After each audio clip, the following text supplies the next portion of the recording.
মনে করুন আপনি পানিতে ডুবে যাচ্ছেন এবং ওই সময় আপনার কোনো জ্ঞান নেই, অর্থাৎ অজ্ঞান অবস্থায় আপনি পানিতে তলিয়ে যাচ্ছেন। আপনার কি মনে হয় এরকম একটা অবস্থায় আপনার হাতে কি বাঁচার জন্য অনেক সময় আছে? আপনি সংজ্ঞাহীন অবস্থায় পানির গভীরে তলিয়ে যাচ্ছেন, এর মানে আপনার হাতে কিন্তু মোটেও সময় নেই, সময় খুব দ্রুত ফুরিয়ে যাচ্ছে। আরবিতে এইভাবে সময় শেষ হয়ে আসাকে বোঝানোর জন্য আসর শব্দটি ব্যবহার করা হয়। আসরের আবিধানিক অর্থ হচ্ছে সময় যেটা শেষ হয়ে আসছে। দিনের শেষ সময়, যখন দিন শেষ হয়ে আসে তখনই আসর নামাজের ওয়াক্ত হয়। আসর শব্দের উৎপত্তি হচ্ছে আসির শব্দটি থেকে, যার মানে হচ্ছে চিপে রস বের করা। সময় যেটা হাতের ফাঁক দিয়ে চলে যাচ্ছে।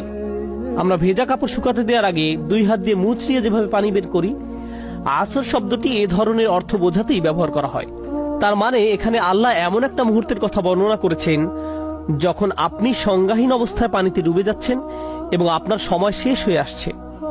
এমন অবস্থায় বেঁচে থাকতে হলে আপনাকে সর্বপ্রথম কোন